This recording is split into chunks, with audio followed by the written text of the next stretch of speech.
सत्य विघ्न हरता है गणेश जी के वचन। मेरे कर्म, मेरे पाप कर्म मेरे और इस संसार के लिए विघ्न बन गए थे, लेकिन गणेश जी ने मुझे उचित मार्ग पर लाकर, मुझे सत्य कर्म के मार्ग पर लाकर उस विघ्न को दूर कर दिया, मुक्ति दिलाई उन्होंने मुझे। आप महान है गणेश जी। अब देवी वृंदा को प्रभु नारायण के चरणों में स्थान प्राप्त होगा। नारायण बहुत दयालु हैं। भक्त उन्हें भले ही भूल जाएं, किंतु वो अपने भक्तों को कभी नहीं भूलते। उनकी दया दृष्टि तो सदैव अपने भक्तों पर बनी रहती है। ज्ञात नहीं मेरे पापों के बाद प्रभु नारायण मुझे स्वीकार करेंगे या नहीं।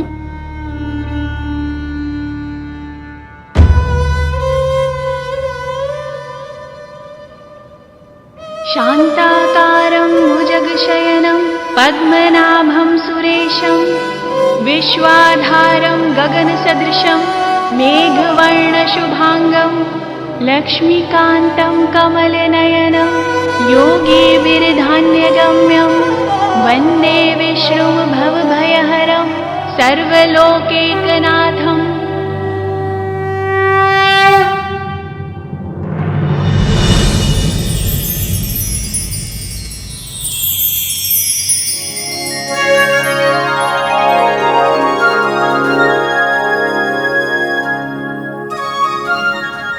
आपके दर्शन पाकर मैं कृतार्थ हो गई प्रभु।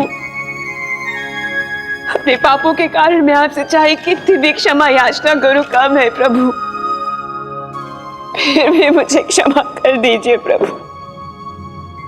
पुत्री वृंदा, संसार के हित के लिए तुमने स्वयं को दंड दे दिया। अब तुम मुक्ति की अधिकारी हो। धन्यवाद प्रभु।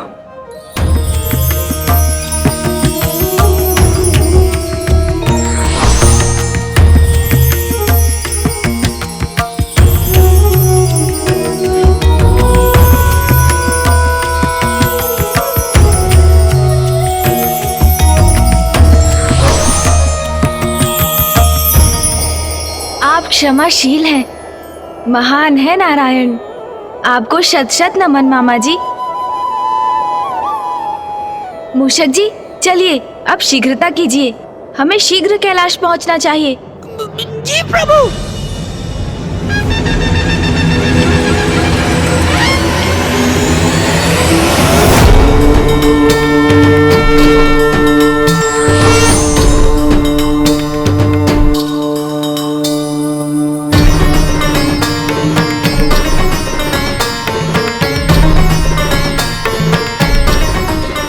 बस कुछ ही क्षण बाद ये दुष्ट पुनः उठ खड़ा होगा।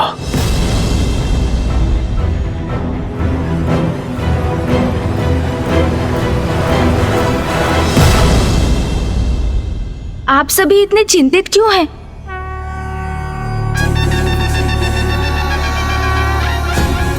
प्रणाम माँ, प्रणाम पिताश्री। पुत्र गणेश, तुम कुशल तो हो ना? और वृंदा? मैं भी कुशल हूँ माँ, और वृंदा जी भी। मामा जी ने स्वयं उन्हें उचित मार्ग जो दिखाया है ना मामा जी? महादेव, जलंधर अब पुनः जीवित नहीं होगा, क्योंकि मैंने वृंदा को वरदान दिया था कि जब तक वो जीवित है उसका पति मृत्यु से सुरक्षित रहेगा। परंतु गणेश के कारण मैंने वृंदा को मोक्ष प्रदान कर दिया है। जलंधर अब मृत्यु के मुख में जा चुका है। पिताश्री, जलंधर ने घोर पाप किए। उसके अपराध बहुत बड़े थे, किंतु अब आपने उनका विनाश कर दिया। और आपके त्रिशूल से जिसका भी वध होता है उसका अहंकार तो स्वतः ही मिट जाता है पिताश्री। महादेव, जलंधर आपकी क्रोधाग्नि से उत्पन्न हुआ था, इसलिए कदाचित आपका उसको मोक्ष प्रदान करना ही उचित होगा।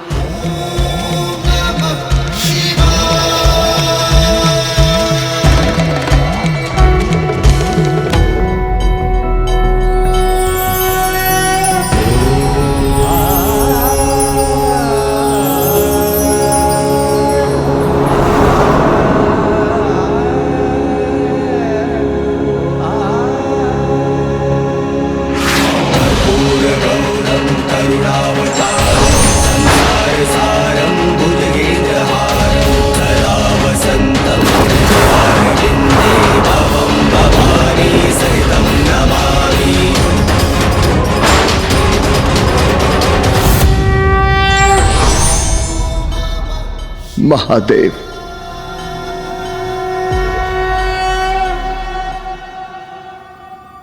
अहंकारवश मैं कितना बड़ा अपराध कर बैठा।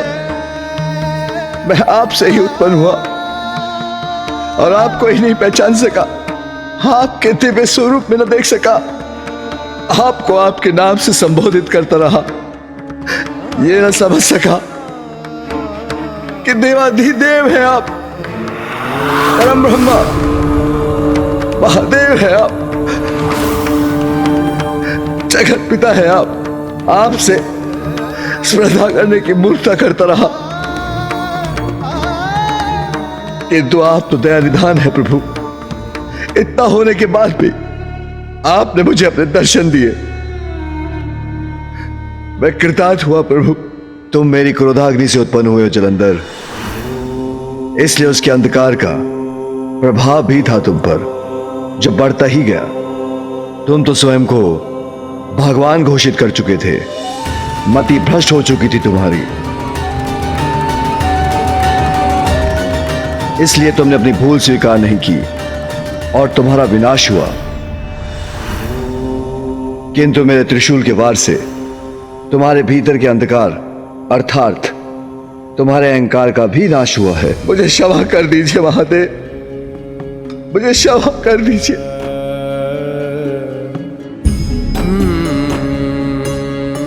मैं कुमार कार्तिकेय और गणेश जी से भी क्षमा याचना करता हूं प्रभु।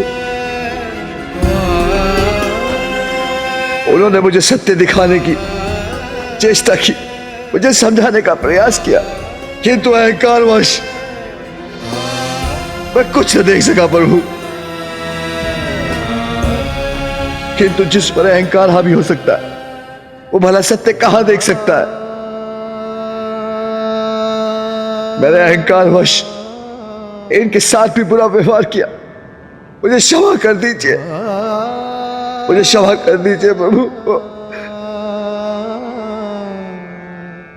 महादेव, मुझ पर एक कृपा कीजिए, मैं आपकी क्रोधाग्नि से उत्पन्न हुआ हूं, तो पुनः मुझे अपने भीतर समाहित कर मुक्ति दीजिए प्रभु। जलंधर, जो तुम्हारे पापों का आधार था, तुम्हारे उस अहंकार को मैंने मिटा दिया। अब तुम्हारी आत्मा को अपने भीतर समाहित कर तुम्हें मोक्ष प्रदान करूंगा। महादेव की जय, महादेव की जय, महादेव की जय।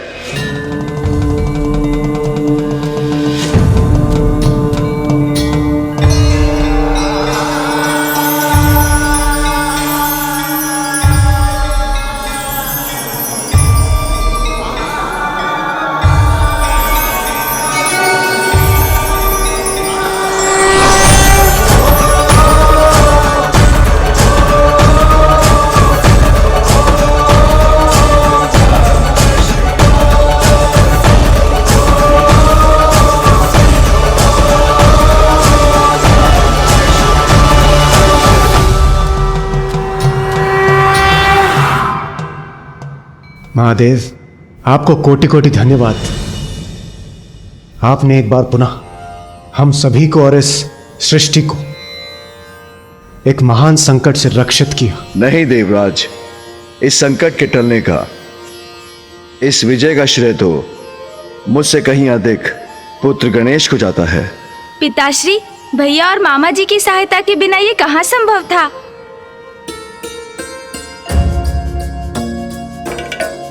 और देवराज इंद्र के साथ अन्य देवताओं ने भी हमारी योजना में पूर्ण सहयोग दिया था। सम्मिलित शक्ति और उचित युक्ति से ही हम इस संकट को पराजित कर सके। प्रथम पूज्य गणेश की जय, विघ्नहर्ता श्री गणेश की जय, पार्वती नंदन श्री गणेश की जय, प्रथम पूज्य श्री गणेश की जय। माँ, आपके आशीर्वाद से ही तो मेरी सफलता है। पुत्र, मेरी भी यही कामना है। विघ्नहर्ता, तुम इसी प्रकार संसार के सभी विघ्न दूर करते रहो। जलंधर सृष्टि के नियमों को उलटने पर तुला था, सृष्टि का सर्वनाश करने चला था, किंतु प्रथम पूज्य गणेश जी, आपने उसके अंत का उपाय कर हम सभी को एक घोर महासंकट से बचा लिया। देवराज इंद्र, मैंने तो मात्र अपना कर्तव्य निभाया, वही किया जो धर्मोचित था। किंतु हमें स्मरण रखना चाहिए कि भैया ने भी इस कार्य में मेरी सहायता की। वे इस समय अवधि तक शांत रहे, क्रोधित नहीं हुए वो, तभी तो हमारी युक्ति सफल हो सकी।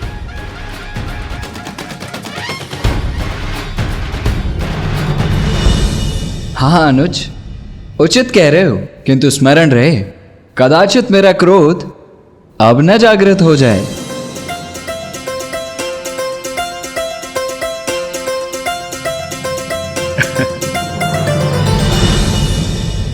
त्रिदेव, माता पार्वती, प्रथम पूज्य गणेश जी, हम सभी को अब प्रस्थान करने की अनुमति दीजिए। नारायण नारायण।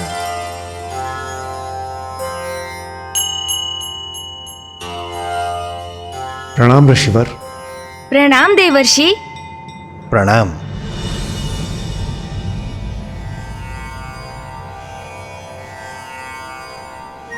आज्ञा? अभी देवराज, ये कुछ अनुचित कर रहे हैं आप आज। मैं अनुचित कर रहा हूं, किंतु मुझे ज्ञात ही नहीं है कि मैं क्या अनुचित कर रहा हूं। देवऋषि, कृपया शीघ्र बताइए क्या अनुचित हुआ है मुझसे। देवराज इंद्र, जब संकट आप पर कोई छाता है तो प्रथम स्मरण आपको महादेव और प्रथम पूजनीय गणेश जी का ही आता है। तत्पश्चात आप भागे हुए यहाँ आते हैं और जैसे ही गणेश जी वो संकट मिटाते हैं, उसी क्षण आप पुनः लौट के भाग जाते हैं। ये परमार्थ नहीं, ये तो स्वार्थ है।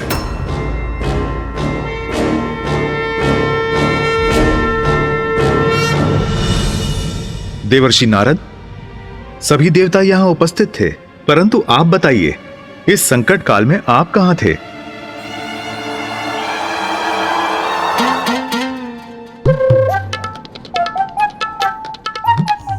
नारायण नारायण। प्रभु, मुझे इस बात का था ज्ञात कि गणेश जी उस असुर के मिटा देंगे सारे ही उत्पात। विश्वास था मुझे, समस्त समस्याओं को वे करेंगे नष्ट। इसी कारण अन्य कार्यों में मैं था व्यस्त। व्यस्त?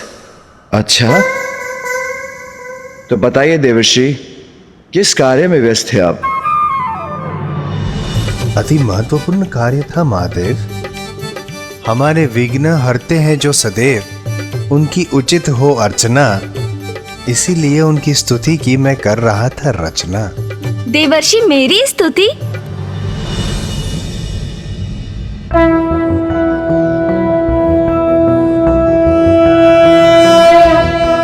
प्रणम्यं शिरसा देव गौरीपुत्रं विनायकं भक्तावासं स्मर नित्यम् आयुः कामार्थसिद्धये। प्रथमं वक्रतुण्डं च एकदन्तं द्वितीयकं तृतीयं कृष्णं पिङ्गाक्षं गजवक्त्रं चतुर्थकं लंबोदरं पंचमं च षष्ठं विकटमेव च सप्तमं विघ्नराजेन्द्रं धूम्रवर्ण तथाष्टकं नवमं भालचन्द्रं च दशमं तु विनायकम् एकादशं गणपतिं द्वादशं तु गजाननं द्वादशैतानि नामानि त्रिसन्ध्ययः पठेन्नरः न चाविघ्नभयं तस्य सर्वासिद्धिकरं प्रभो।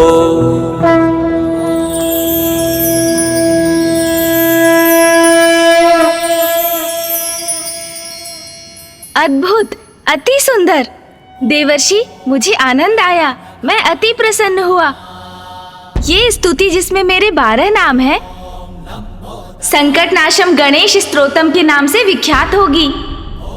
और जो भी भक्त मेरे लिए ये स्तुति गाकर मेरी पूजा करेगा, मैं उसे सभी विघ्नों से मुक्त कर उसके सभी दुखों का नाश करूंगा।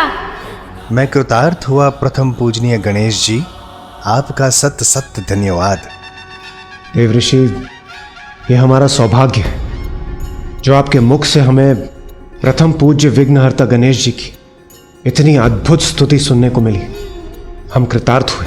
प्रथम पूज्य श्री गणेश जी की जय, विघ्नहर्ता श्री गणेश जी की जय, पार्वती नंदन श्री गणेश जी की जय। मुझे तुम पर गर्व है पुत्र गणेश। सत्य है अनुज गणेश, तुम्हारी बुद्धि की शक्ति किसी बलशाली योद्धा के बल से भी अधिक बलवान है। भैया, ये तो आपका प्रेम और आशीर्वाद है। प्रथम पूज्य गणेश जी, हम सभी को अब प्रस्थान करने की अनुमति दीजिए।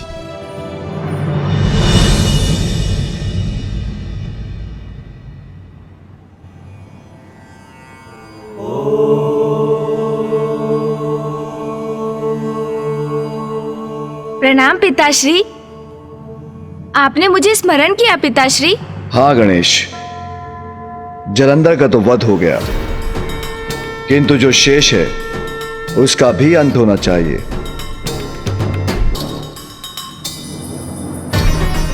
पुत्र, जलंधर के द्वारा रचित इस कैलाश का कहां कोई औचित्य है? मैं आपकी आज्ञा समझ गया पिताश्री।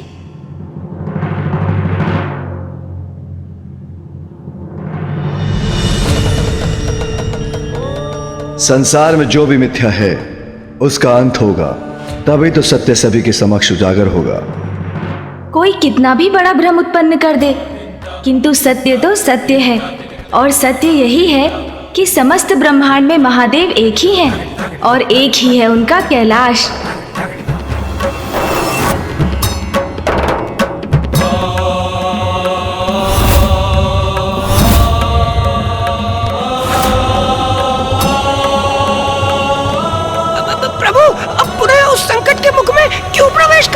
मूषक जी, आप इतने भयभीत क्यों हो रहे हैं?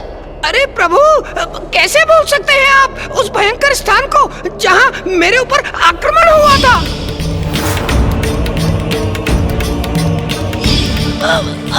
वो तो मैं अपनी गति, अपनी कुशलता से हम दोनों को यहाँ से सुरक्षित निकाल कर ले गया था, अन्यथा।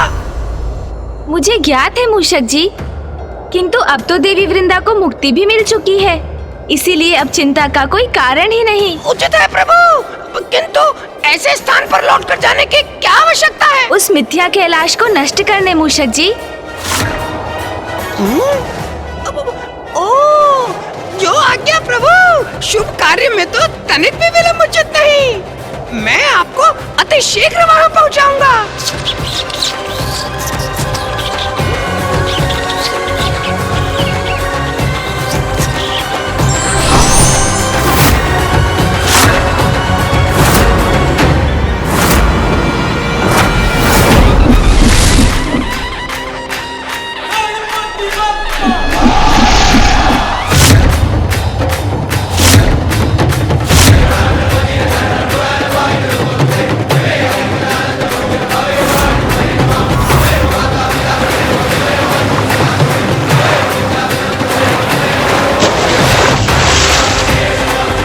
असत्य का कोई अस्तित्व नहीं होता। मिथ्या कैलाश का जहाँ से उदय हुआ था, अंत में वो वहीं समा गया। ये कार्य तो संपन्न हुआ मूषक जी। चलिए अब कैलाश लौट चलते हैं। जी प्रभु।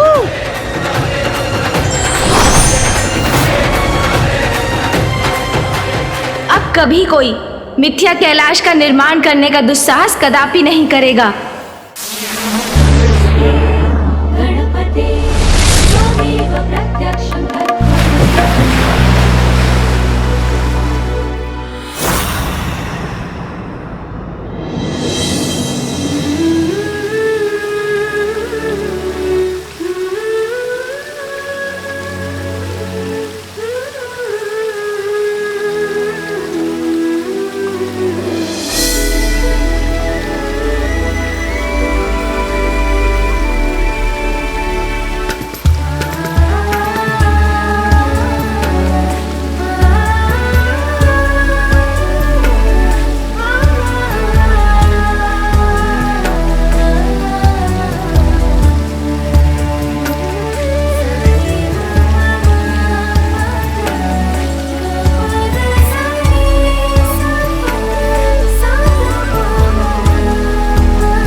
कितना भव्य, कितना सुंदर दृश्य है।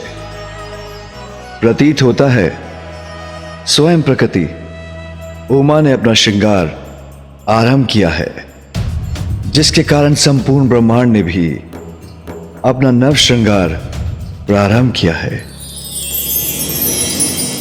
मूषक जी, वो देखिए, ये मेघ कितनी सुंदर, कितनी मनोहर आकृतियां ले रहे हैं।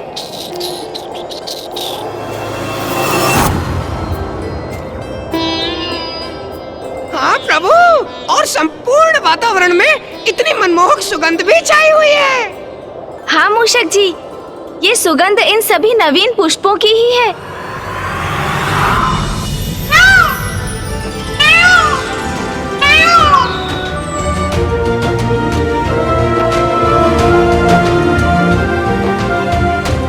अद्भुत, इतना सुंदर जलप्रपात।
इतना सुंदर, इतना सजीव, इतना गुंजायमान हो गया है जैसे प्रकृति ने स्वयं अपना श्रृंगार किया हो।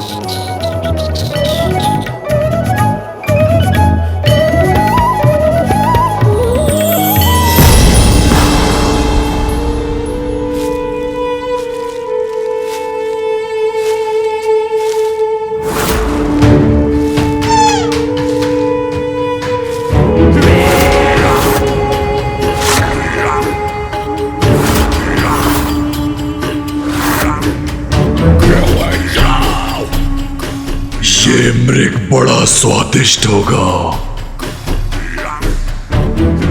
बहुत आनंद आएगा इसका आहार करने में।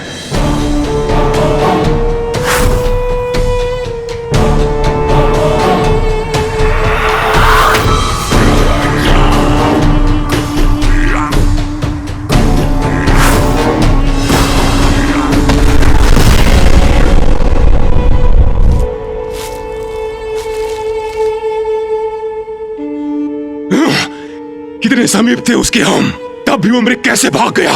मैं उसे पकड़ने ही वाला था कि अचानक इन वृक्षों के मध्य एक प्रकाश उत्पन्न हुआ।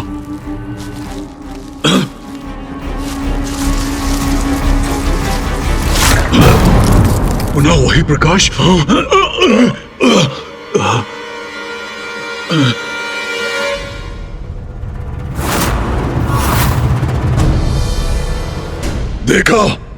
देखा तुमने? वो चमकीला प्रकाश पुनः दिखाई दिया। किसी ने हमारे आखिर का ध्यान भटकाया है, उसे वहीं जाकर दंड देना होगा।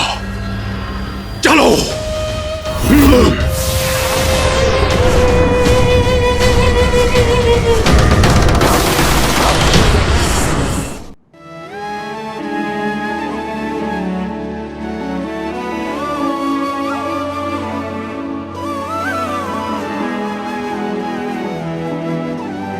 अब मैं स्वयं स्वामी के लिए ये फल लेकर जाती हूँ।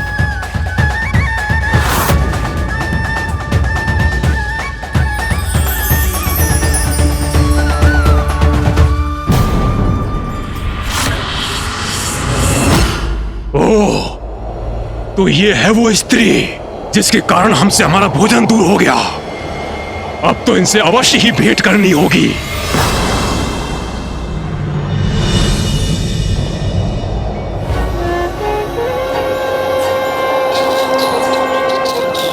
मूषक जी, संपूर्ण वातावरण कितना निर्मल, पावन, सौंदर्य से परिपूर्ण है ना आज। हाँ प्रभु, आज की यात्रा तो बड़ी आनंदमयी है। मूषक जी, गति थोड़ी धीमी कीजिए। मुझे कैलाश के इस मनोहर दृश्य का आनंद लेने दीजिए। वाह प्रभु, आप मुझे सदा गति बढ़ाने को कहते हैं। आज प्रथम बार है जब आपने मुझे धीमी गति से चलने को कहा है। आपके आनंद के लिए प्रभु, ये तो मैं बड़ी प्रसन्नता से करूंगा।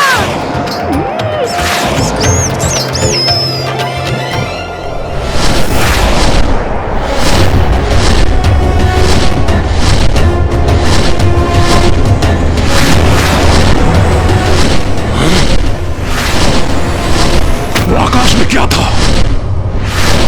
कुछ नहीं, मात्र एक मेघ है। कोई पक्षी होगा।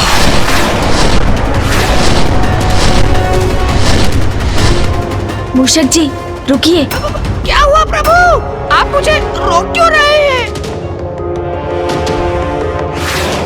कुछ विचित्र सा आभास क्यों हो रहा है मुझे?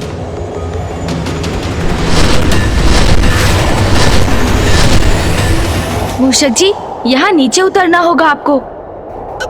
जो आज्ञा प्रभु।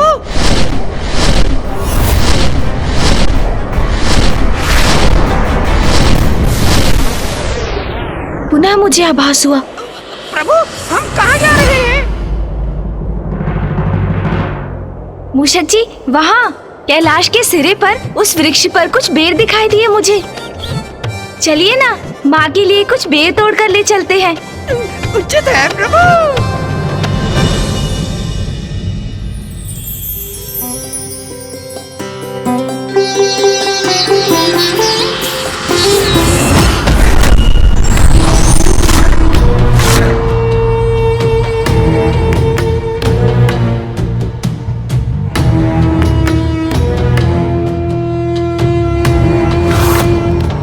कहाँ गई वो स्त्री? मुझे तो यहाँ कोई दिखाई नहीं दे रहा। कौन स्त्री?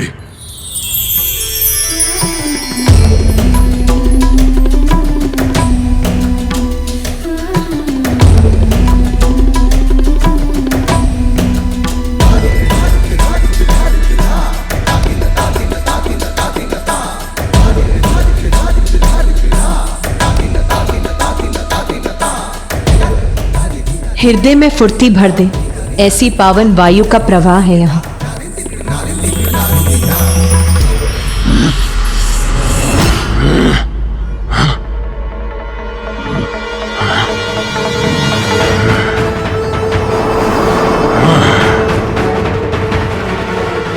अद्भुत।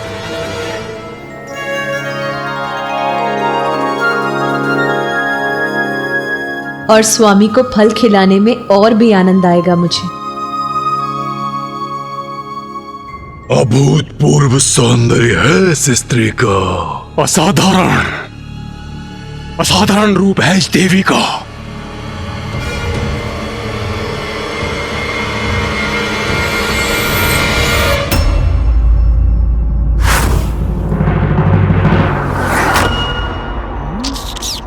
मूषक जी, माँ ये बेर पाकर प्रसन्न हो जाएंगी।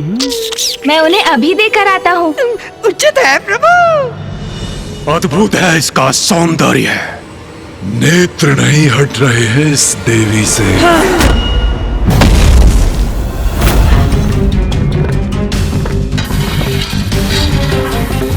ये क्या हुआ इसे? कहीं हमारे लिए कोई संकट तो उत्पन्न नहीं हो रहा? पाप दृष्टि में हो अथवा कर्म में, उसका विनाश अवश्य होगा।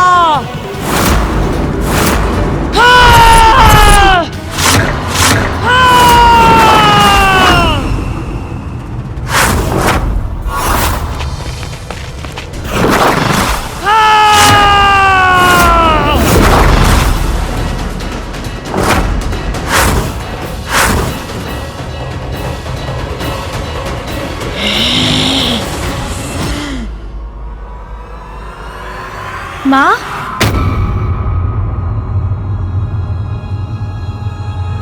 क्या हुआ माँ?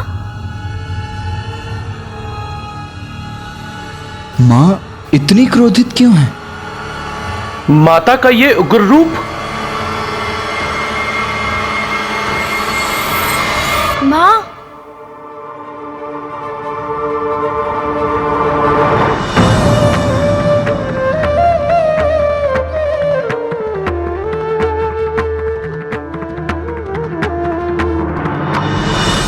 अरे पुत्र, तुम लौट आए।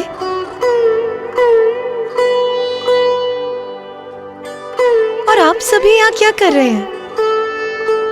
नंदी जी, स्वामी के लिए फल मैं ले आई हूँ। आप सभी अपने कार्य कीजिए।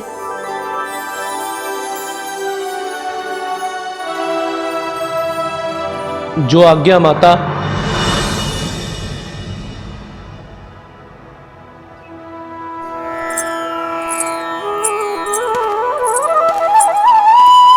स्वामी, ध्यान से पूर्व आप ये फल ग्रहण कीजिए।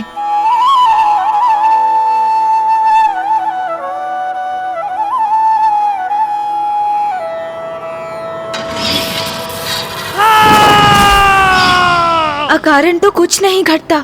इस घटना का भी कोई कारण तो अवश्य है। कुछ ना कुछ तो अवश्य हुआ है, अन्यथा माँ का इतना ऊंचा स्वर क्यों हुआ? कहीं ये किसी भावी संकट का संकेत तो नहीं?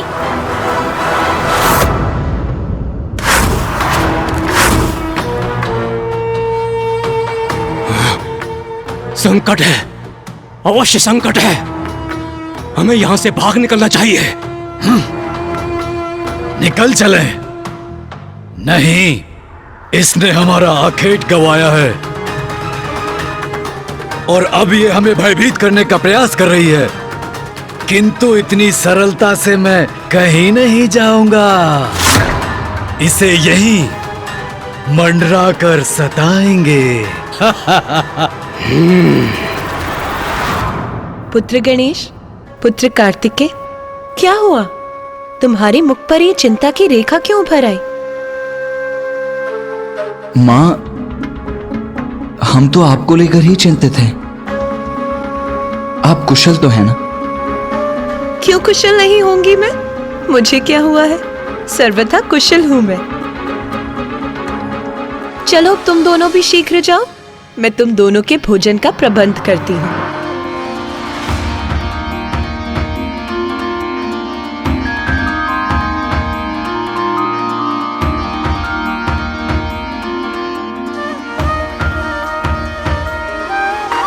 मेरी चिंता अभी भी दूर नहीं हुई। मैं माँ को लेकर अभी भी चिंतित हूँ। कुछ तो है जो उचित नहीं है। मुझे माँ को लेकर भैया से बात करनी ही चाहिए।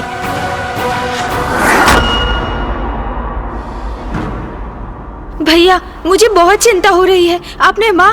हाँ गणेश, चिंतित तो मैं भी हूं, किंतु मुझे माँ को बताने का कोई ना कोई उपाय तो ढूंढना ही होगा। अब मेरे जाने का समय आ गया है। अब मुझे दक्षिण की ओर प्रस्थान करना ही होगा।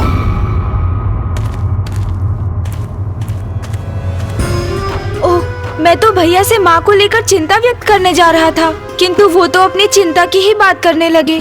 मैं भैया से बात करने का एक और प्रयास करता हूँ। भैया, भैया, भैया, वो बात नहीं है। मैं तो आपसे ये कहने जा रहा था कि पुत्र गणेश, पुत्र कार्तिकेय, कहाँ रह गए तुम दोनों?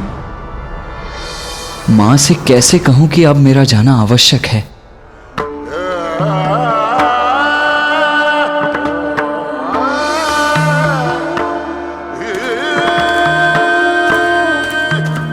भैया तो अपनी ही चिंता में डूबे हैं, फिर मैं अपनी चिंता किससे कहूं?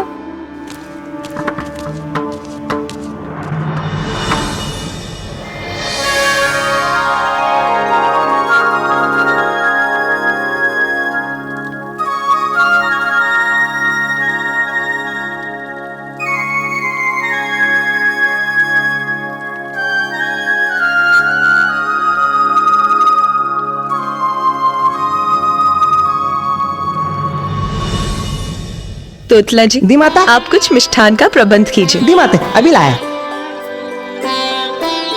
चलो पुत्रों, अब भोजन प्रारंभ करो। हाँ माँ। माँ अभी तो पूर्ण रूप से सामान्य है, फिर तब क्या हुआ था? इसके पीछे क्या कोई रहस्य है? क्या कोई संकट है जो अचानक अपना मुख उठाएगा? माँ, भोजन तो अत्यंत स्वादिष्ट है, आनंद आ गया। किंतु माँ, मुझे आपसे कुछ कहना है।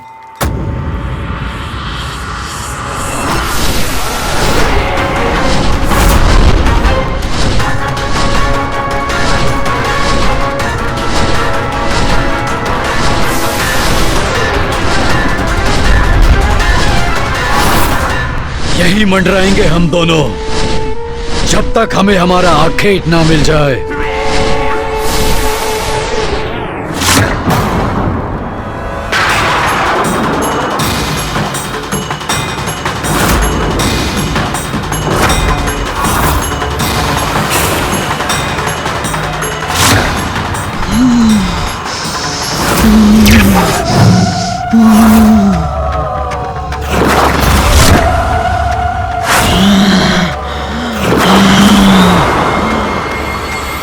माँ, आपने मेरी बात पर कोई प्रतिक्रिया नहीं दी। मैं कुछ कहना चाह रहा हूं, आप सुन रही हैं ना माँ? माँ पुनः शांत हो गई।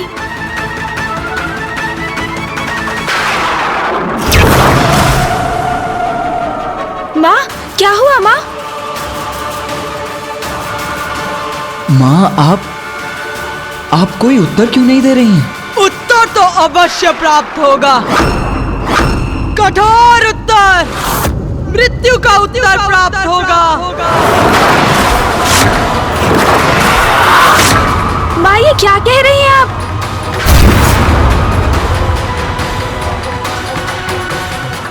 माँ, अरे क्या कर रहे हो तुम दोनों? भोजन के स्थान से ऐसे नहीं उठते। चलो तुम दोनों अपना स्थान ग्रहण करो, मैं तुम्हारे लिए शीतल पेय का प्रबंध करती हूँ।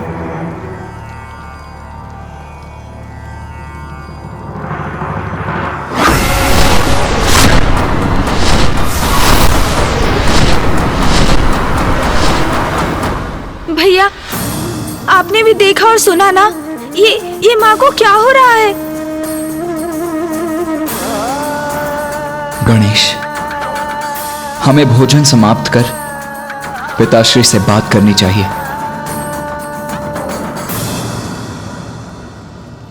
अरे माते माते, ये दीदी माते, तेता बनाए तीतल पे। देवी, कभी तो बाहर आओगी, तब हम तुम्हें अपने साथ लेकर जाएंगे।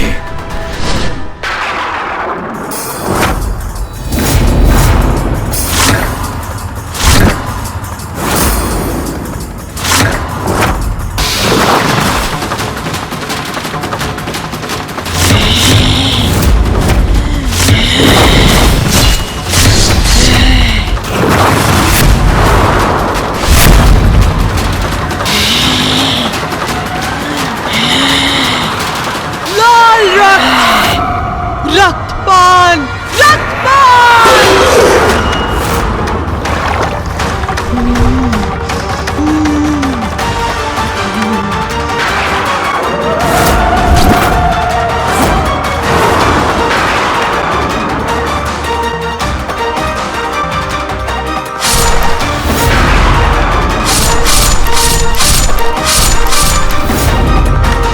माते,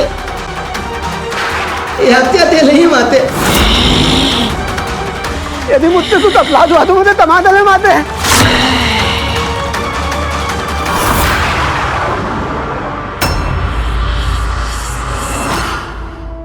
तोतला जी,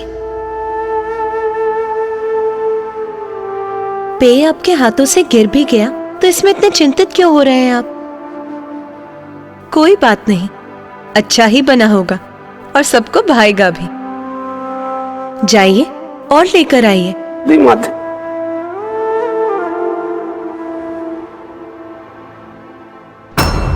माता क्या कह रही थी? लटपान, कितना लटपान।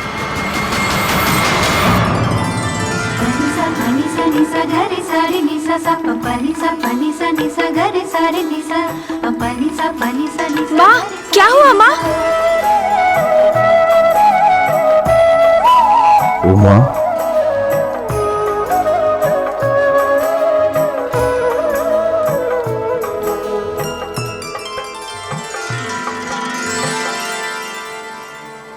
प्रणाम पिताश्री।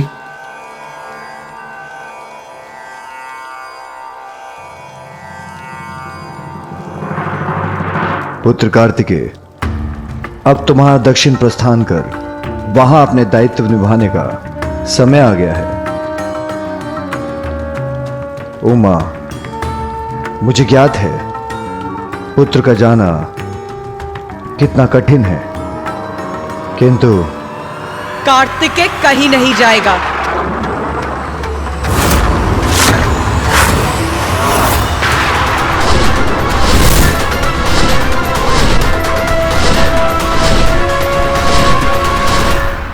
उमा,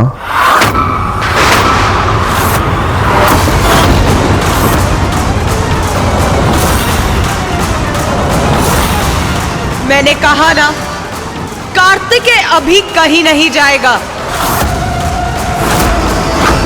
अभी बसंत उत्सव का समय निकट है। मेरी इच्छा है इस बार कैलाश में विधिवत रूप से होली का उत्सव आयोजित हो, होली का दहन हो। बस मुझे जो कहना था वो मैंने कह दिया। अब मैं किसी की नहीं सुनूंगी। पुत्र, तुम होली के उत्सव के बाद ही यहां से प्रस्थान करोगे।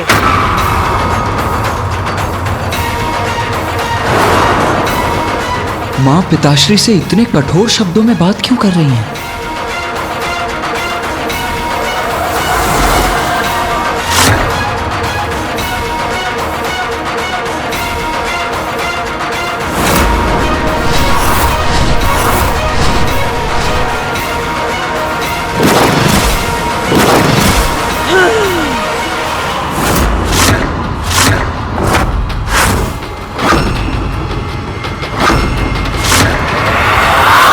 ये क्या कर रही है माँ?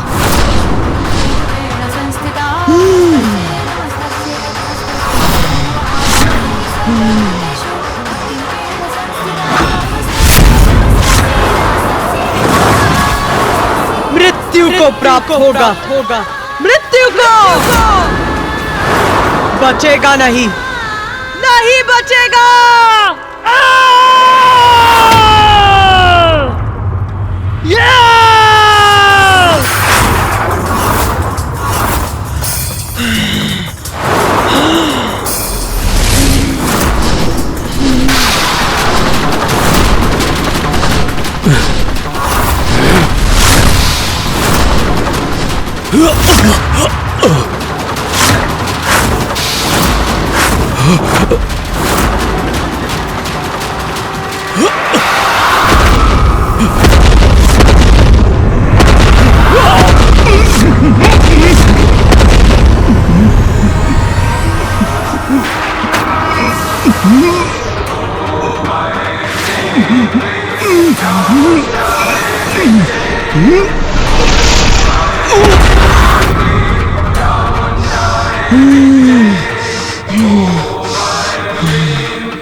अरे, आप सभी अभी भी यहाँ हैं? पुत्र गणेश, पुत्र कार्तिकेय, भोजन समाप्त हो गया है तो तुम दोनों विश्राम करो। स्वामी आप भी मैं आप सभी के विश्राम का प्रबंध करती हूँ।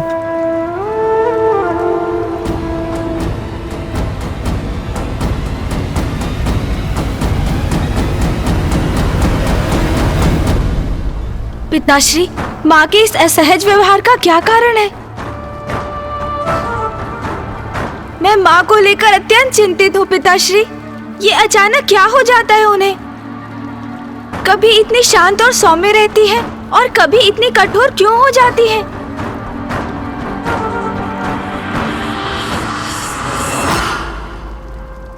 प्रभु, माता का इतना तीव्र स्वर सुनाई दिया तो देखने चले आए। प्रभु, माता कुशल तो है ना? क्या हुआ उन्हें प्रभु? कहीं चिंता का कोई कारण तो नहीं है? कुछ तो असामान्य अवश्य है।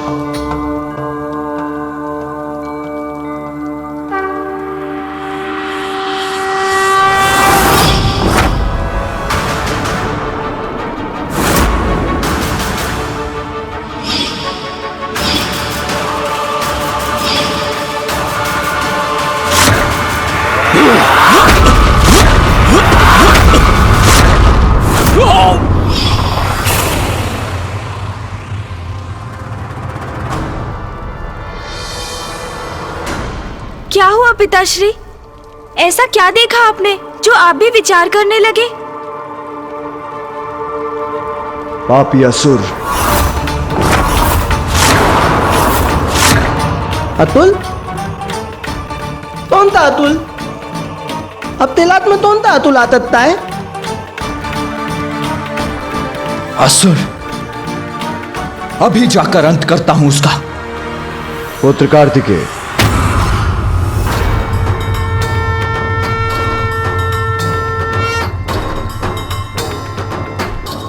अंत उन असुरों का हो चुका है तुम्हारी माता के द्वारा। कदाचित संपूर्ण दिवस इन असुरों से उत्पन्न संकट का आभास होता रहा है तुम्हारी माता को। यही कारण है उनके व्यवहार के बदलने का।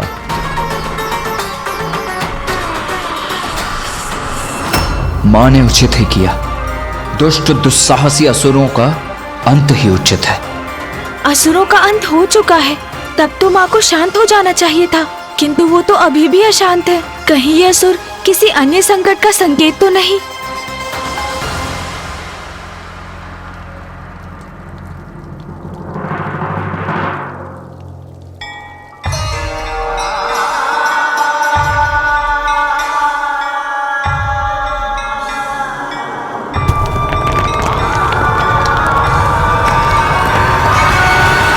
पुत्र, जिस शिलाखंड के वार से तुम्हारी मां ने उन असुरों का वध किया है, वो शिलाखंड पृथ्वी पर गिरने के बाद शिवलिंग के रूप में स्थापित हुआ है।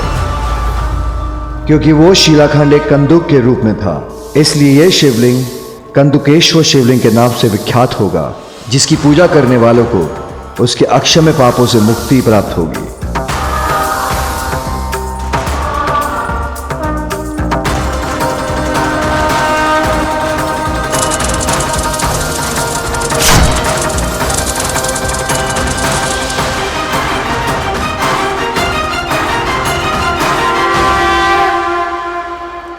पिताश्री, संसार में जब कोई बुराई भी छाती है तो आपकी और माँ की लीला से उस बुराई का अंत संपूर्ण जगत के लिए आशीष बनकर ही उभरता है।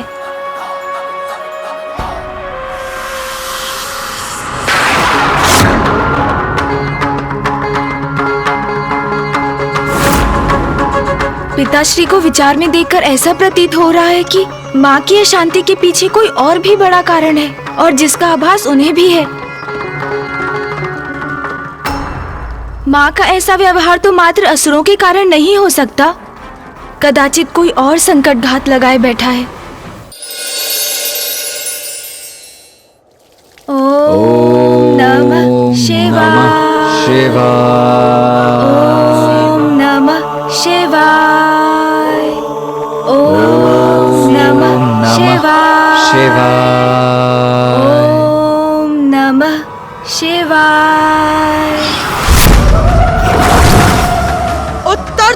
अवश्य प्राप्त होगा। कठोर उत्तर मृत्यु को प्राप्त होगा, मृत्यु को।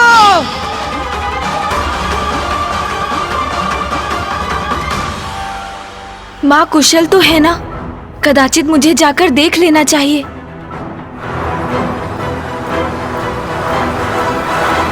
गणेश, क्या बात है? तुम इतने अशांत क्यों हो? तुम एकाग्र होकर ध्यान क्यों नहीं कर पा रहे हो? जब माँ शांत है तो मैं कैसे शांत रह सकता हूँ भैया? मुझे उनकी चिंता सता रही है।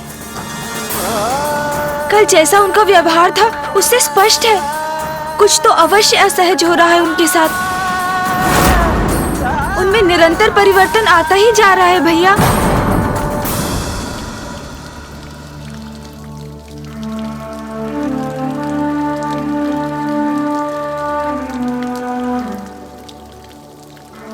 चिंता मत करो गणेश, कदाचित मुझे इसका कारण ज्ञात है। वास्तव में मां नहीं चाहती हैं कि मैं कैलाश से दूर जाऊं।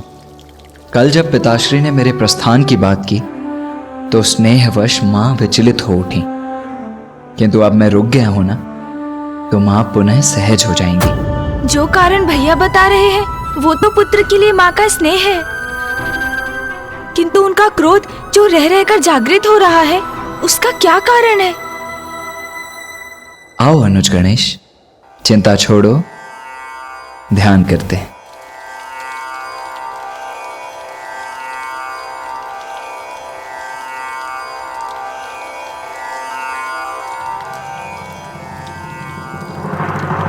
कदाचित आपका कथन सत्य ही होगा भैया, किंतु मैं अपने मन को शांत नहीं कर पा रहा हूँ।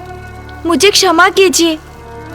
माँ को देखे बिना, उनका कुशल ज्ञात किए बिना मेरी चिंता दूर नहीं हो सकती।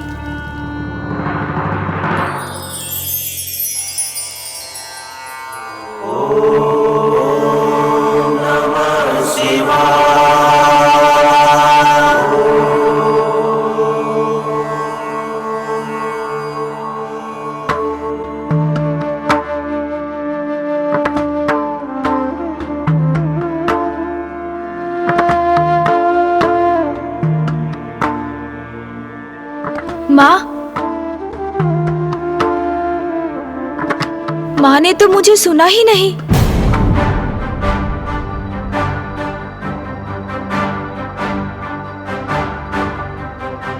माँ उत्तर क्यों नहीं दे रही है? मेरे पुकारने पर भी मुझे मुड़कर देख क्यों नहीं रही है माँ?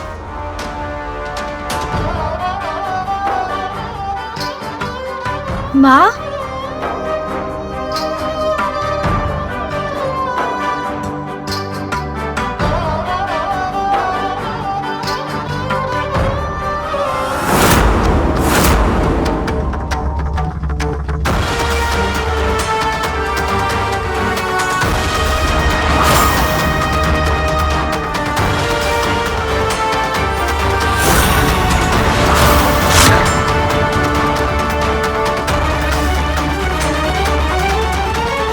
माँ,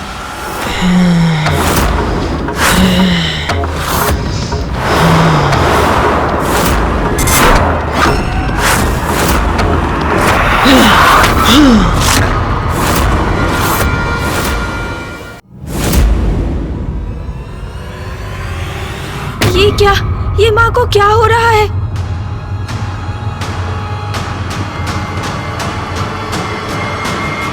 ओम नमः शिवाय। ओम माँ ने मुझे रोक क्यों दिया? ओम नमः शिवाय। ओम नमः शिवाय। ओम नमः शिवाय। ओम नमः शिवाय। ओम नमः शिवाय। ओम नमः शिवाय। ओम नमः शिवाय। ओम नमः शिवाय। ओम नमः शिवाय। ओम नमः शिवाय। ओम नमः शिवाय। पुत्र, जब तुम आए तब मैं अपनी पूजा संपन्न कर रही थी।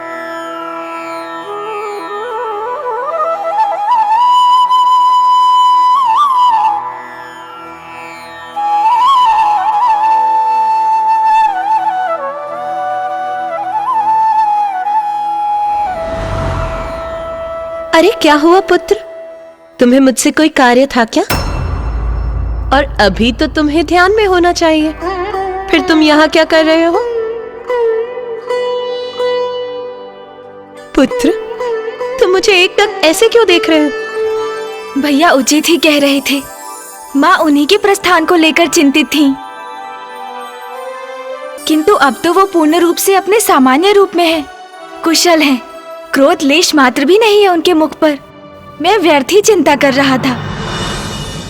माँ, मैं होली के उत्सव को लेकर बहुत उत्साहित हूँ। हाँ पुत्र,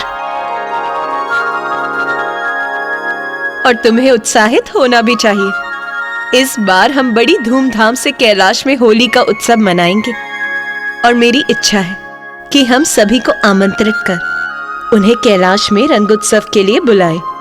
अवश्य माँ। मेरे दोनों पुत्र मेरे साथ हैं। गणेश और कार्तिकेय से ही तो कैलाश की शोभा बढ़ती है।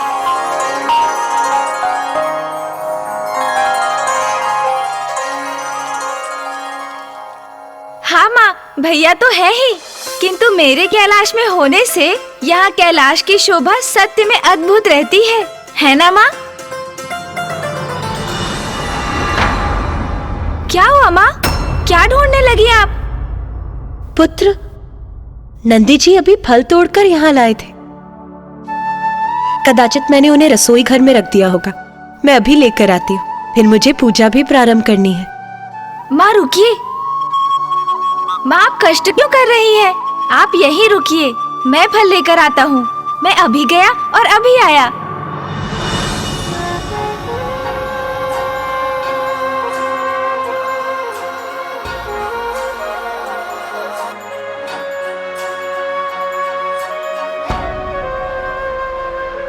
माँ तो पूर्ण रूप से कुशल है। भैया और पिताश्री उचित कह रहे थे।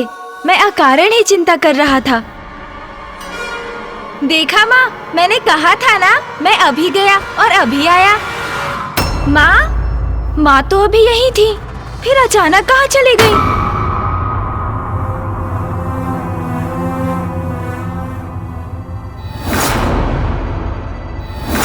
माँ?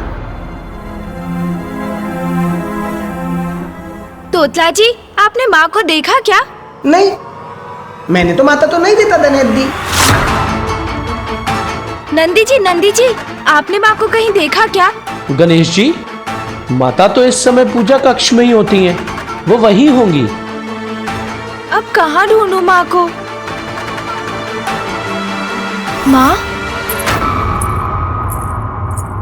माँ तो जलाभिषेक के लिए मानसरोवर से जल लेने जा रही है। जल भरने पर तो कलश भारी हो जाएगा। मैं जाकर माँ की सहायता करता हूँ।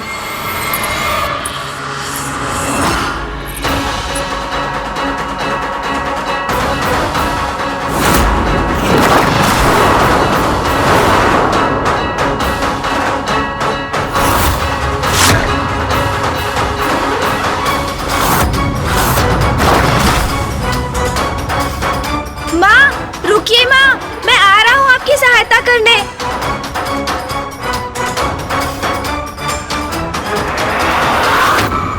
माँ रुकिए।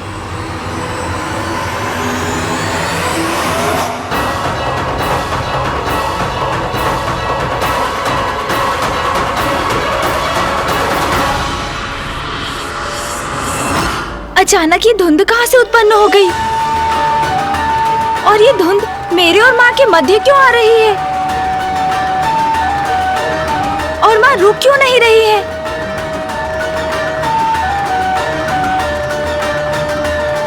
माँ रुकिए ना, मैं भी आ रहा हूँ। इस धुंध का प्रभाव तो और भी गहरा होता जा रहा है। मुझे शीघ्र माँ तक पहुँचना होगा। कदाचित माँ को पुकारने का कोई लाभ नहीं, मुझे बस उन तक पहुँचना चाहिए। माँ,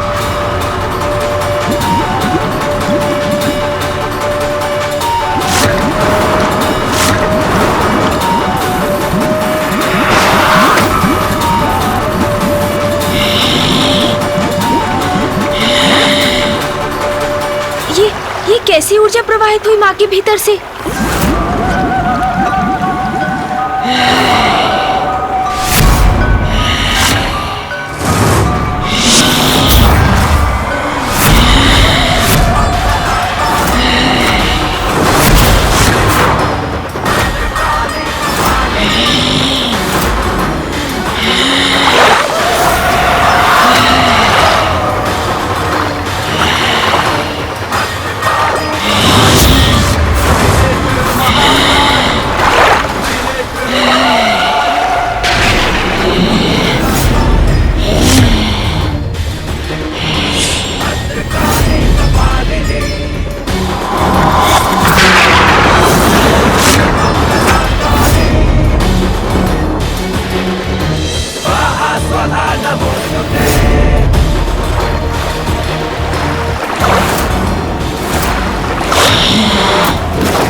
देवी महाकाली।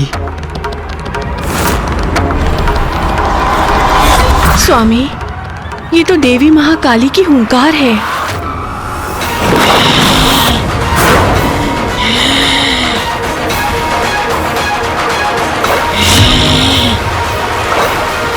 उमा उमा उमा उमा।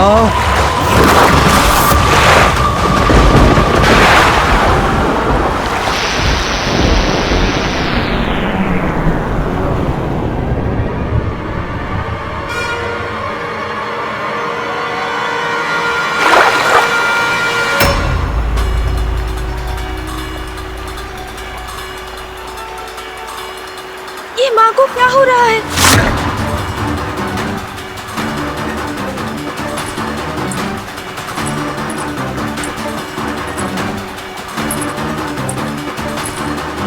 माँ, माँ, रुक जाइए माँ।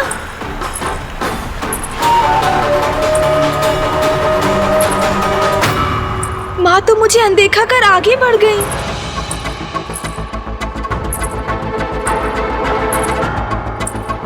माँ, ये सब क्या हो रहा है? माँ तो ऐसे चली गई जैसे मैं यहाँ हूँ ही नहीं। ऐसा प्रतीत हो रहा है जैसे वो समाधि की अवस्था में हो। उन्हें तो जैसे ज्ञात ही नहीं कि अभी यहाँ क्या घटा है।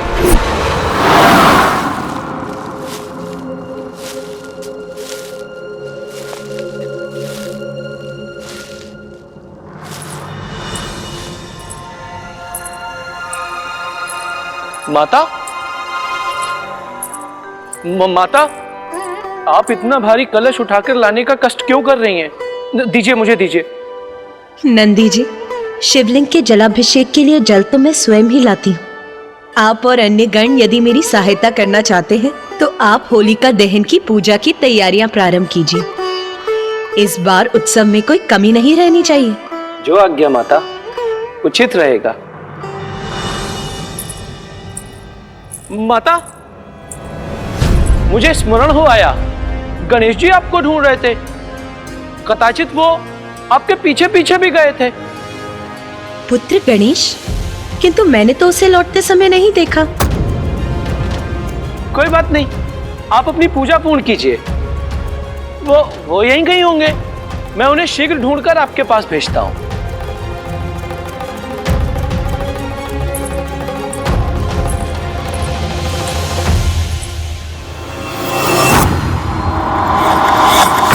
स्वामी, ये सब क्या हो रहा है? मैं गणेश की चिंता समझ सकती हूँ, क्योंकि स्वयं मैं भी चिंतित हूँ। हाँ प्रिय, गणेश का चिंता करना स्वाभाविक है, क्योंकि देवी पार्वती में आने वाले परिवर्तन किसी बड़ी घटना का संकेत है। बड़ी घटना? कैसी बड़ी घटना स्वामी? अब ऐसा क्या होने वाला है? जगत जननी की लीला को समझ पाना तो मेरे लिए भी संभव नहीं है, किंतु इतना स्पष्ट है कि शीघ्र ही हम जगत जननी के एक बड़े अवतार से परिचित होने वाले हैं। संसार को एक बड़े संकट से टालने के लिए जगत जननी के एक बड़े अवतार का आविर्भाव होने वाला है।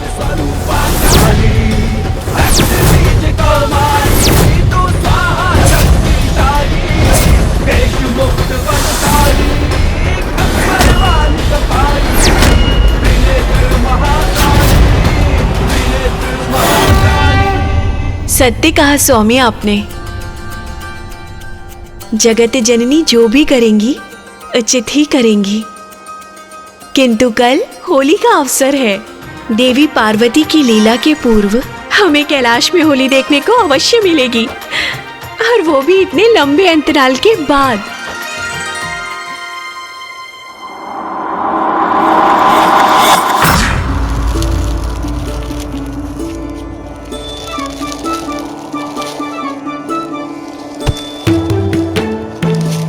तोतला जी क्या कर रहे हैं आप ये सूखे पत्ते क्यों उठा रहे हैं? अरे तोतला जी, सूखे पत्ते नहीं, सूखी लकड़ियां और सूखी टहनियां उठाइए।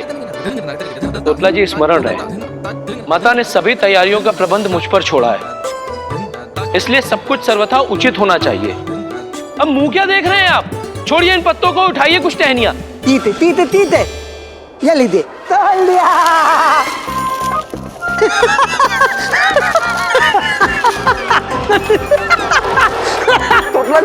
पुतला जी आप क्या कर रहे हैं? सारे पत्ते मेरे ऊपर डाल दिए। मुझे ज्ञात है सब कुछ आप जानबूझ के कर। अरे शांत शांत शांत! ये क्या बालकों के समान लड़ने लगे आप दोनों?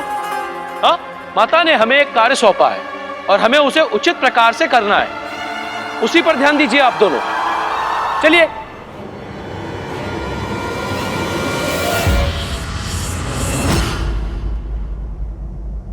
आप सभी ये क्या कर रहे हैं? गणेश जी, हम होलिका दहन के लिए लकड़ियां एकत्रित कर रहे हैं। इतने वर्षों के बाद कैलाश पर होली का उत्सव मनाया जाएगा। पिछले कई वर्षों से कैलाश से दूर रहने पर विवश थी माता पार्वती। माता कैलाश पर ना रहे तो कैलाश से सब रंग दूर हो जाते हैं, नीरस हो जाता है कैलाश। इसीलिए महादेव ने भी माता के यहां ना होने पर होली का उत्सव नहीं मनाया। इस बार उत्सव होगा जिसको लेकर हम सभी गण अति आनंदित हैं।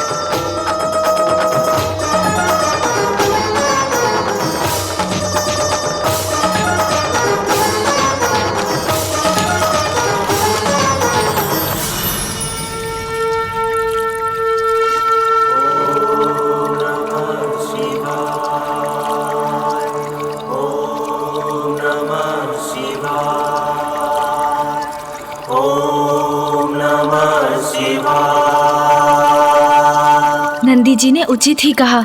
माता कैलाश से दूर होती है तो कैलाश से सभी रंग दूर हो जाते हैं, नीरस हो जाता है कैलाश। कहीं ऐसा तो नहीं कि माता पुनः कैलाश से कहीं दूर जाने वाली है? मेरा मन बहुत व्याकुल हो रहा है। किसी अज्ञात अनिष्ट की आशंका मुझे चिंतित कर रही है। क्या हो रहा है ये माँ को?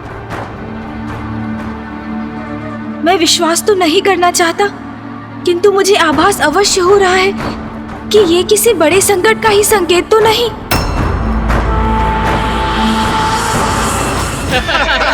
बहुत आनंद आएगा कैलाश में होली के इस उत्सव में।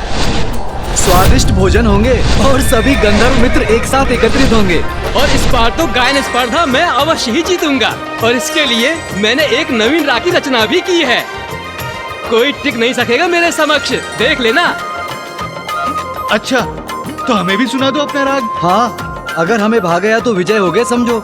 सुनाओ। चलो ठीक है, यदि आप सब कह ही रहे हो तो मैं सुना ही देता हूँ। हाँ, सुनाओ ना अपना राग हमें। हाँ, सुनाओ अपना राग हमें।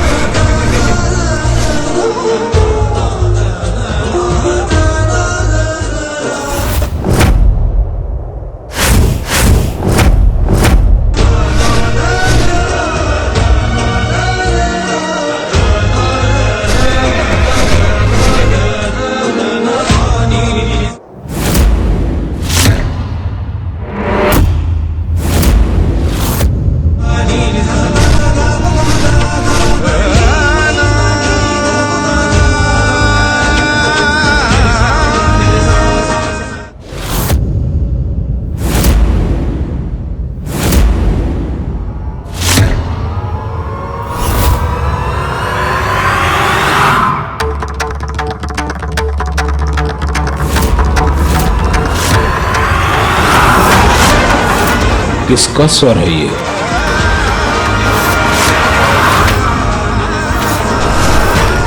किसने मेरा ध्यान भंग किया?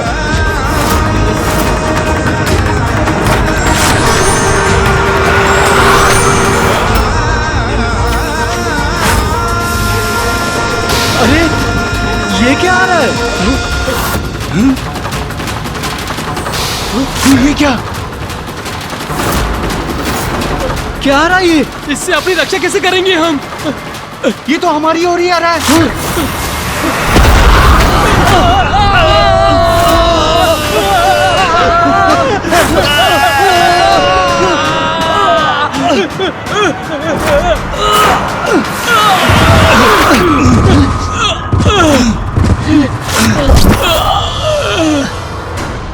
कौन है यहाँ पे शत्रु? किसने किया है हम पर आक्रमण?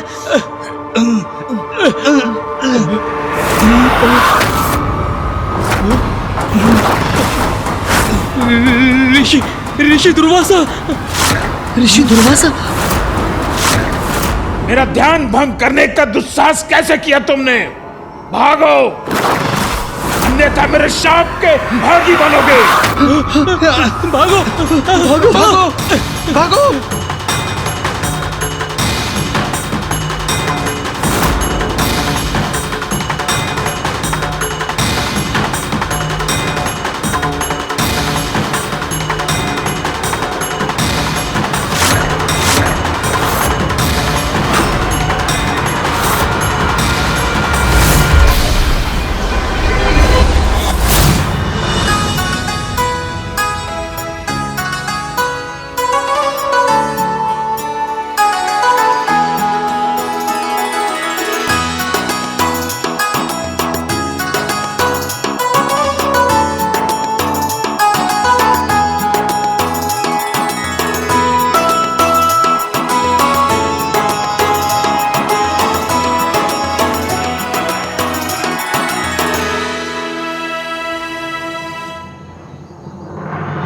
तोतला जी, तोतला जी। आंधी, मैं जौ ले आया हूं, परंतु आप क्या कर रहे हैं? अरे मैं क्या कर रहा हूँ? अरे क्या पूतले आप? अरे मैं उतले ला डाला उतले, और ये तो तादालन ताले नहीं है, तलल ताले नहीं है। क्या क्या क्या क्या? तुपले, तरल, ये कह क्या रहे हैं आप? होलिका दहन की तैयारी करने के लिए कहा था ना आपसे? अरे नंदी जी, तोतला जी कह रहे हैं कि ये उपले लगा रहे हैं, ये कोई सरल कार्य नहीं है। यही तो मैं बोल रहा हूँ। उचित है, उचित है। वैसे इनको समझना भी सरल कार्य नहीं है। बिल्कुल सही कहा नंदी जी। तोतला जी, हमारे पास अधिक समय नहीं है, तो कृपया करके अपना कार्य शीघ्र पूर्ण कीजिए।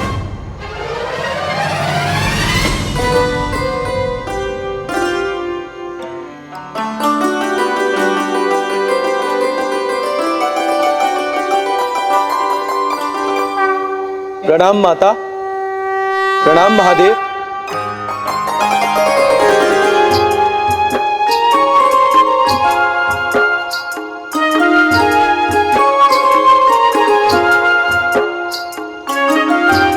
नंदी जी, आपने तो बहुत उत्तम व्यवस्था की है, मन प्रसन्न हो गया। धन्यवाद माता। उमा, पूजा प्रारंभ करो। अवश्य स्वामी, किंतु पुत्र गणेश कहाँ है?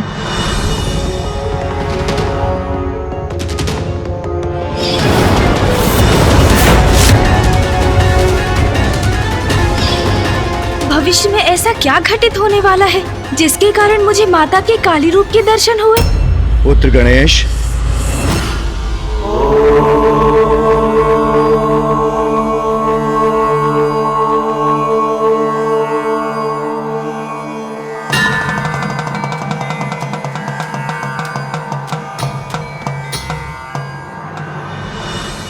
पिताश्री आप? मुझे ज्ञात है पुत्र, तुम्हारे मन में कोई चिंता है। कहो पुत्र, जो भी तुम्हारे मन में है निसंकोच कहो। पिताश्री, मेरी चिंता का कारण तो आपको भी ज्ञात है। कुछ समय से माँ बहुत असहज रही है, और आज जब माँ मानसरोवर से जल लेने गई थी तो मैं उनके पीछे ही था, और तब मैंने देखा पिताश्री की माँ को ये क्या हो रहा है पिताश्री? समय का चक्र सदैव नियति द्वारा निर्धारित गति पर गतिमान रहता है, जिसके कारण समय समय पर जगत कल्याण के लिए हम सभी की एक अद्भुत लीला होती ही रहती है। और मुझे प्रतीत हो रहा है अब तुम्हारी माँ की भी एक अन्य लीला का समय आ गया है। लीला? समय आ गया है? हाँ पुत्र, समय आ गया है पार्वती के सबसे महान श्री महाकाली अवतार के आविर्भाव का। श्री महाकाली अवतार? हाँ पुत्र, संसार में जो भी घटता है उसके पीछे कोई बड़ा कारण होता है।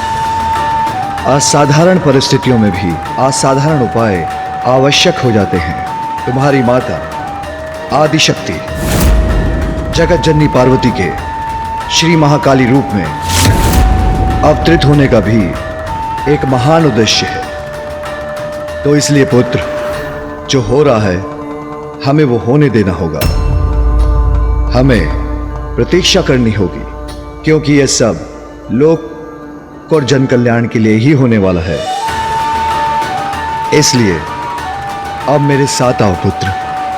तुम्हारी माता होलिका दहन की पूजा प्रारंभ करने के लिए तुम्हारी प्रतीक्षा कर रही है। जो होगा वो उचित ही होगा, किंतु अभी तो होली के उत्सव का आनंद लेना चाहिए मुझे। चलो पुत्र।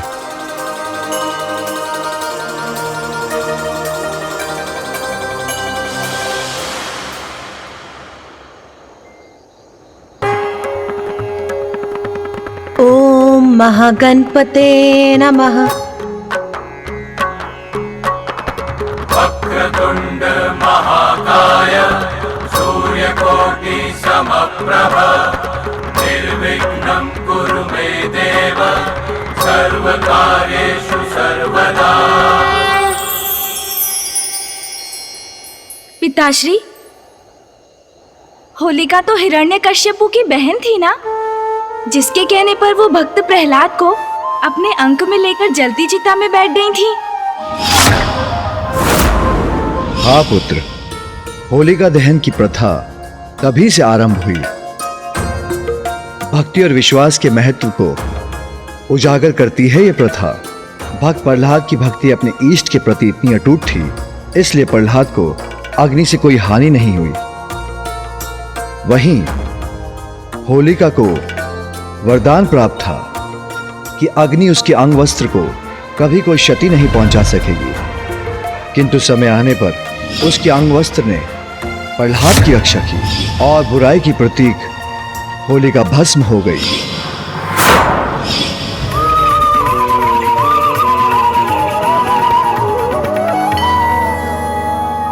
होलिका दहन का समय हो गया है। पुत्र कार्तिकेय, होलिका को अग्नि तुम दोगे। जो आज्ञा मां।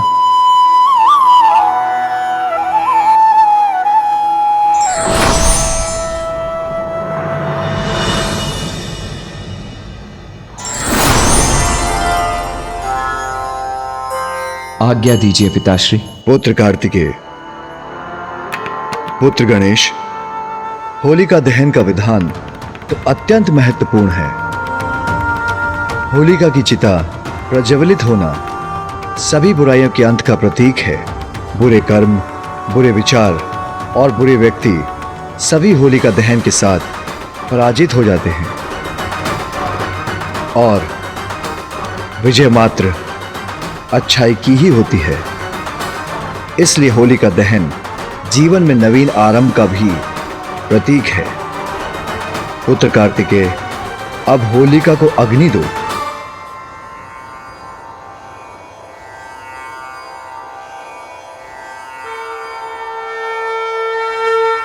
आयो होली रे होली, आयो होली रे होली, आयो होली रे होली, होली रे।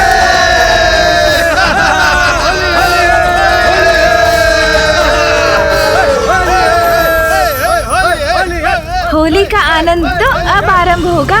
पुत्र कार्तिकेय, पुत्र गणेश, गेहूं, जौ और सरसों को अपने हाथों में लो। स्वामी, आप भी इसे अपने हाथों में लीजिए और अग्नि में अर्पण कीजिए।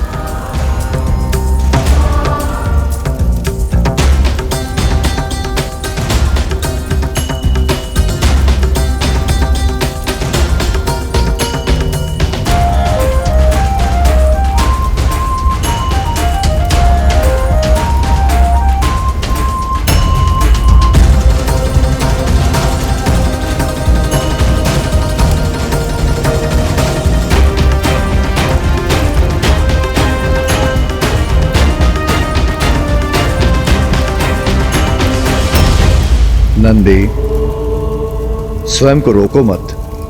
तुम्हारी इच्छा नृत्य करने की है तो तुम भी कर सकते हो। जो आज्ञा महादेव, मैं भी करता हूँ। हर हर महादेव, होली है। हर हर महादेव, हर हर महादेव, हर हर महादेव।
इतना दुस्साहस इस वृक्ष का अपनी ध्वनि से मेरे ध्यान को भंग कर रहा है।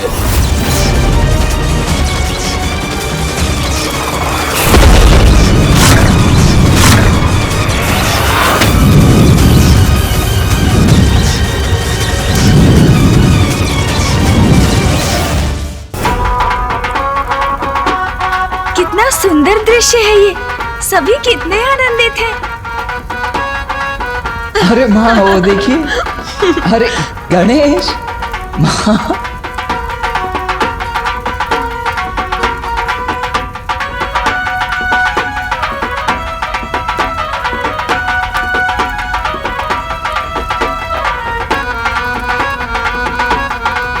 अरे रे गणेश, ये क्या कर रहे हो? मुझे कहाँ खींच रहे हो? आइए ना भैया, कितना आनंद आ रहा है, आइए ना। अच्छा, जैसी तुम्हारी इच्छा।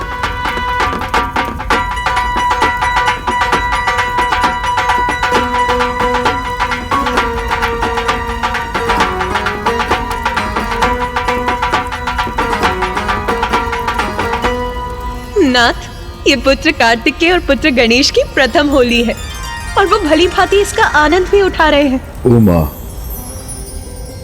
मेरी दृष्टि तो तुम पर ही टिकी है, क्योंकि अपने पुत्र को होली का उत्सव मनाते देखते हुए तुम कितनी आनंदित दिख रही हो।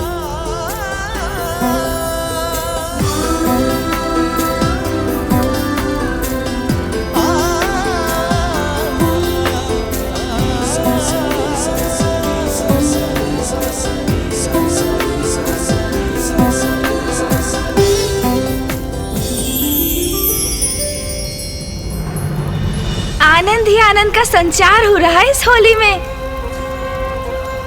माँ कितनी अच्छी लग रही हैं। मैं व्यर्थ ही चिंता कर रहा था।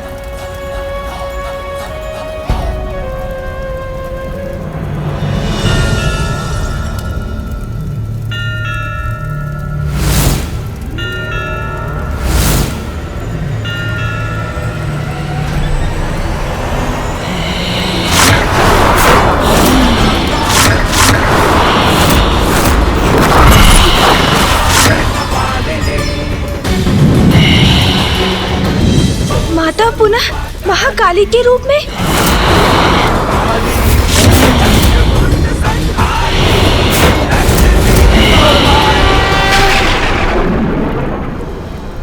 मैंने कहा था ना पुत्र, संसार में जो भी होता है उसके पीछे अवश्य कोई बड़ा कारण होता है।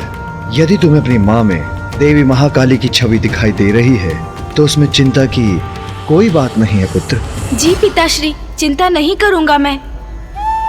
माँ के श्री महाकाली के रूप में प्रकट होना अवश्य ही बहुत बड़ी लीला का संकेत है।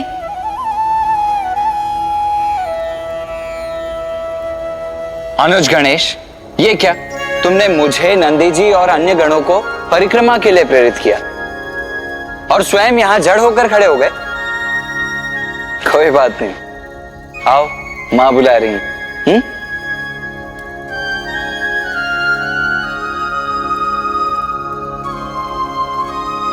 माँ भी होली का आनंद ले रही है।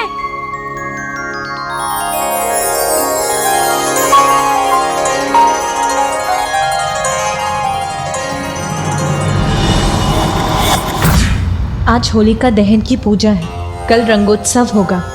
रंगोत्सव? उसमें तो और भी आनंद आएगा। कैलाश के इस रंगोत्सव में भाग लेने के लिए सभी देवताओं को आमंत्रित करने पुत्र कार्तिकेय और पुत्र गणेश के साथ नंदी जी और अन्य गण भी जाएंगे। माँ, हम तो झुमटा निकालकर झूमते हुए जाएंगे और इसमें तो मुझे बहुत आनंद आएगा। गणेश, देवी देवताओं को आमंत्रित करना गंभीर कार्य है। इसमें हमें विधिवत शिष्टाचार का पालन करना होगा। ओहो भैया, हम देवताओं को यहाँ युद्धोत्सव का नहीं, रंगोत्सव का निमंत्रण देने जा रहे हैं, तो वो भी आनंददायक ही होना चाहिए ना, और अद्भुत भी मेरे समान। गणेश तो आनंद के रंग में ही रंगा हुआ है। प्रथम पूज्य श्री गणेश जी, कुमार कार्तिकेय, अनुमति हो तो मैं कुछ सुझाऊं? अवश्य नंदी जी, प्रथम पूज्य यदि सभी को आनंद मग्न करना चाहते हैं तो वही होगा।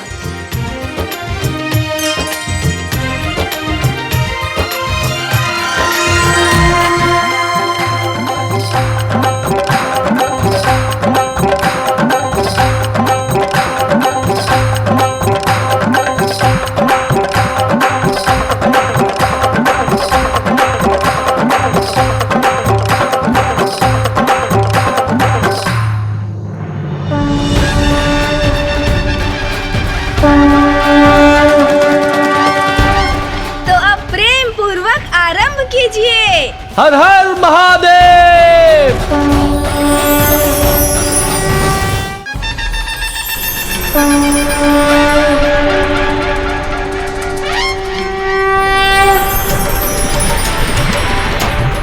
हर हर महादेव। होली है।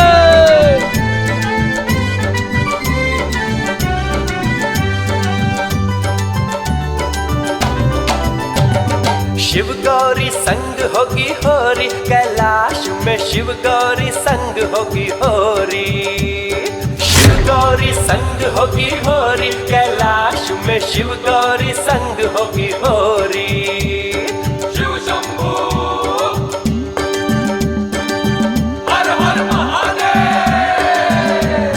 शिव शंभू संग होगी होरी, कैलाश में शिव शंभू संग होगी होरी।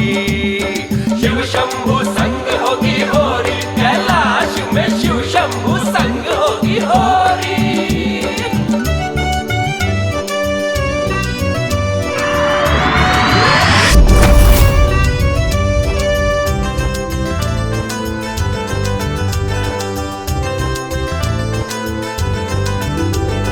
गणेश जी की टोली, ओ देखो ओ देखो ओ देखो देखो देखो देखो गणेश जी की टोली लेके आमंत्रण की ये झोरी झोरी। ओ देखो आई गणेश जी की टोली।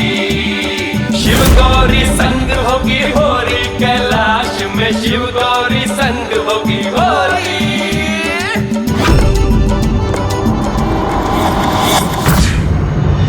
नाथ, आपने ये गीत के स्वर सुने?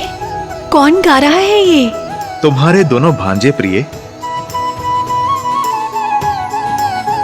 दोनों यहाँ आ रहे हैं और आनंद मनाते हुए, और नटखट गणेश के मन से मैं तो भली भांति परिचित हूँ।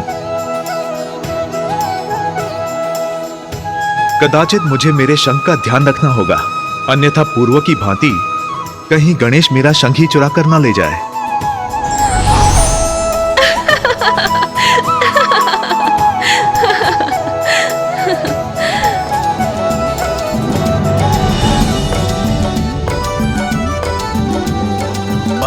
गजानंद बैकुंठ। प्रणाम मामा जी। प्रणाम मामी जी। पहुँचे गजानंद बैकुंठ द्वारे, शेषनाग पर विष्णु विराजे। माँ लक्ष्मी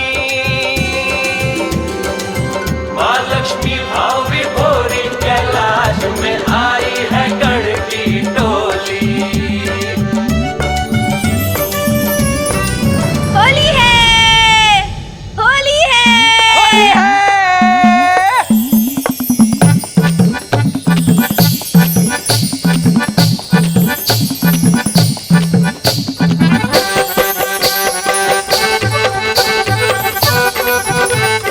मामा जी एवं मामी जी, आप दोनों इस उत्सव में सम्मिलित होने आएंगे ना?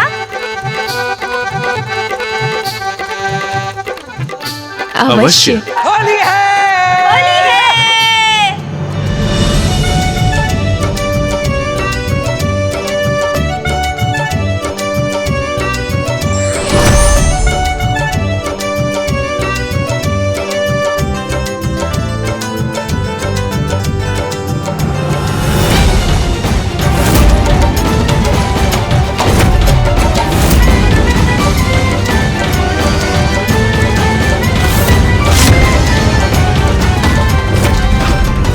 ऐसा क्या उत्सव है जिसके कारण बार बार मेरे ध्यान में विघ्न डाला जा रहा है? बस बहुत हुआ, क्योंकि अब जो होगा उसका परिणाम भुगतने के लिए वो तत्पर रहे। उत्सव का आयोजन यदि पूरे मर्यादा और परंपरा के साथ किया जाए तो उसका आनंद दोगुना हो जाता है।